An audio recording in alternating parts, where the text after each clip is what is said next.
This is Sarah Squires with today's edition of WYO Today Newsroom. As we approach the end of 2025 and look ahead to the new year, here at WYO Today, we're reflecting on some of our favorite stories of the year. On today's show, we're looking back at a special project in Lander that puts specialized go-karts into the hands of children with disabilities. Here's senior reporter Marit Guggen with the story. Okay, I'm here with Amy Vincent with Lore at the event celebrating Go Baby Go. Amy, can you tell us a little bit about this project and how it sort of came to be? Yeah, this project is really inspiring to me and is really kind of like the heart of what Lore is hoping to accomplish. And that is when Amber Peckham-Jones reached out with this idea that we would take ride-on cars and adapt them so that kids with disabilities, mobility issues, could use them. My first thought, honestly, was like, what are you talking about? It took me a minute to kind of connect the dots about what she meant by adapting them, and seeing it in real time here at the event is unbelievable. These kids have huge smiles on their faces and the parents are happy, and you can just see that they have a new sense of independence and freedom.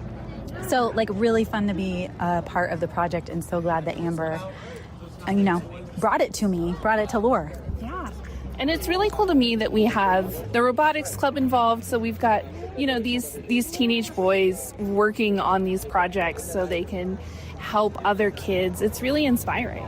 It is really inspiring. This is like a whole community effort that is pulling people from all different places that you wouldn't expect together, and for these teenagers to have that experience of not only learning robotics but being able to do it in a real world scenario. And not only that, but it's helping other kids in their community, I just think is an unbelievable opportunity for them to see how their actions and their knowledge base can impact the world for good. Yeah. And this event celebrating it is really cool. Folks, there are all sorts of colorful cones set up. There's pizza being served, kids racing around in cars. It's a really cool, fun event. Yeah, it has a celebratory vibe to it. And like I said before, all the kids just have huge smiles on their faces and are giggling. And if that isn't enough, I don't know what would be. For sure. Yeah. All right. Well, thanks, Amy. I appreciate you taking the time to talk today. Always happy to talk with you, Marit. Yeah. This is Sam Hartpence. Sam, you want to introduce yourself? Yeah, my name is Sam Hartpence. I'm a high school math teacher in Lander and computer science, and also I'm the robotics coach. And how did you get involved with Go Baby Go? Amber Peckham-Jones actually approached me. She was looking for somebody that could potentially do this. And I wasn't actually sure that I wanted to do it initially. It took me a couple of days. But I guess I have a reputation for being a project nut. That's it took me a second. I had a few concerns, but now I'm really, really glad I took it on. Yeah, it's really cool to see these teenagers helping other kids and getting involved. Yeah. As a math teacher, I don't have a lot of opportunities to teach empathy. If people are reading books and learning about characters that they don't know, that may or may not actually exist in real life, people start to have feelings for these people, and that's a way to kind of exercise those empathy muscles. In math and computer science, we don't really get that opportunity.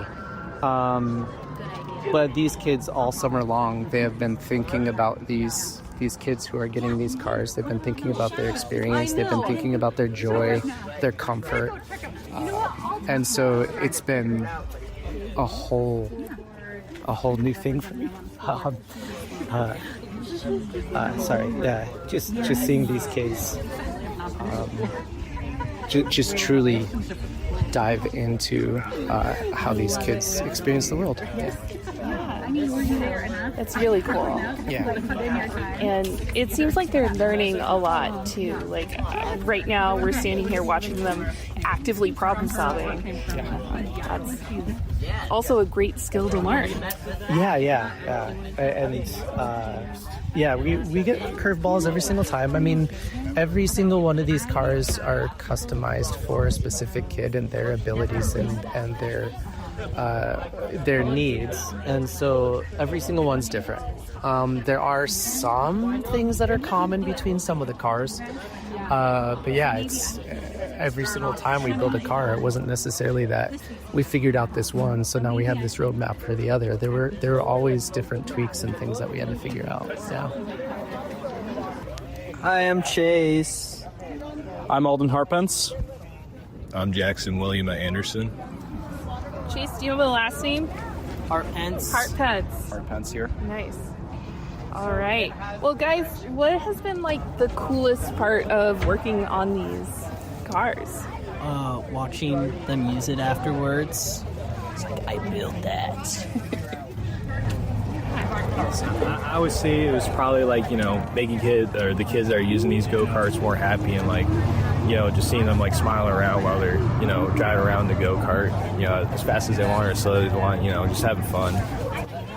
For me, it was almost like I saw like one of the kids like that kind of lives by us. I saw him just using it as a wheelchair almost, and just like the joy because of how fast they are. Like that was really fun to see. One of the kids that we are working on a go-kart with, her name's Asaya, and it's just really nice because they're really close family friends with me, and it's really nice to see her like, really excited, go try her out, her go-kart, like telling her that it's a little bit faster today, and it's kind of Bluetooth so she can connect on it and play music, and it's fun watching her like just stroll around playing her favorite song and just smile at it from ear cheek to cheek, all that. It's really good to see. Well, and when you guys first started working on these, I imagine there were some challenges. What would you say was like the hardest part of working on them, or the thing you had to sort of learn as you were building them? I had no idea how to code, so that was a very fun challenge to learn code. I mean, like one of the biggest challenges, talking to my dad about it, and like assembling like some of the 3D printed parts, is he said that a lot of the bigger challenges were like adapting the same technology and applying it to different kids who face different challenges, and just overall adjusting how they work.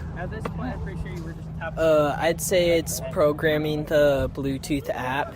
I mean, I didn't work on it a lot, but what I did do was probably the most complicated part.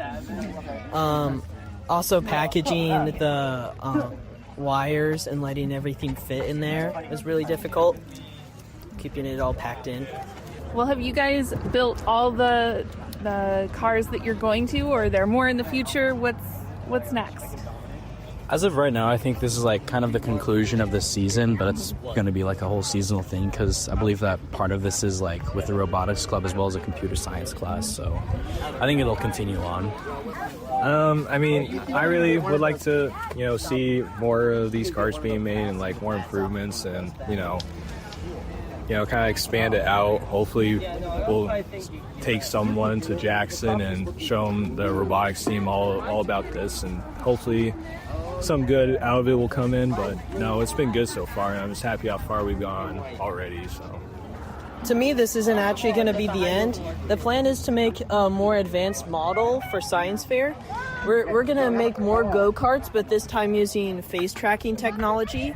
So maybe even paralyzed kids would be able to control it.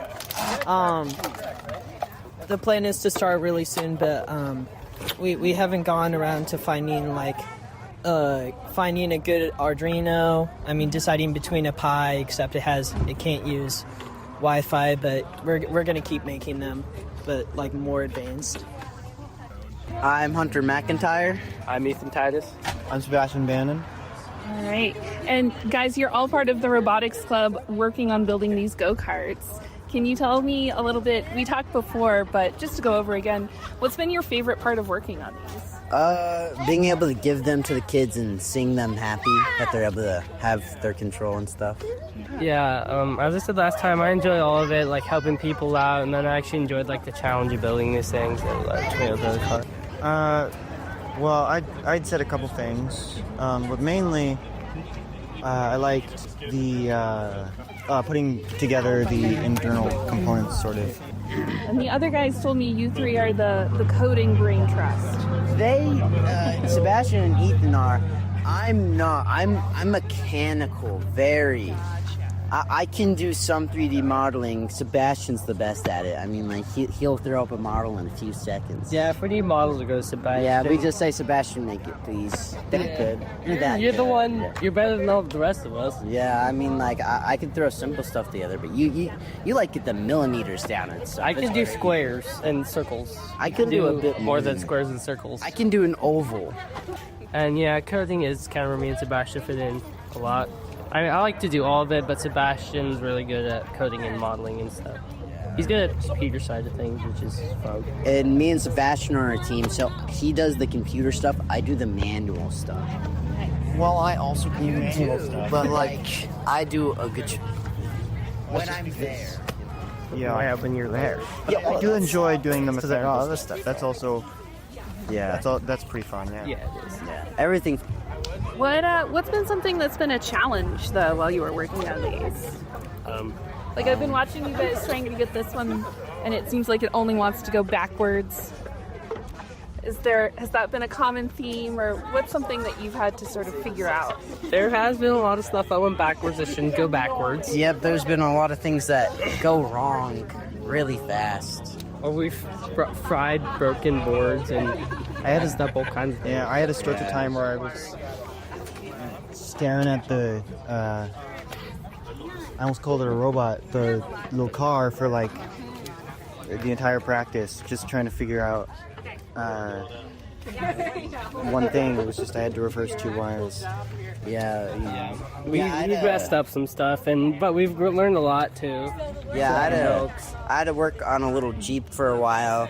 It's pretty fun, but I had to figure out how to move the gas from the pedal to a button that we put on the wheel. And that was pretty difficult until I figured out, I just have to rewire stuff. Yeah, I stared at it for a long time. I was like, sad.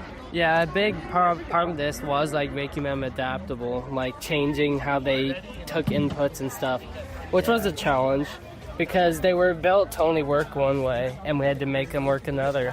Yeah. And so that was a big challenge. Yeah. Well, very cool, guys.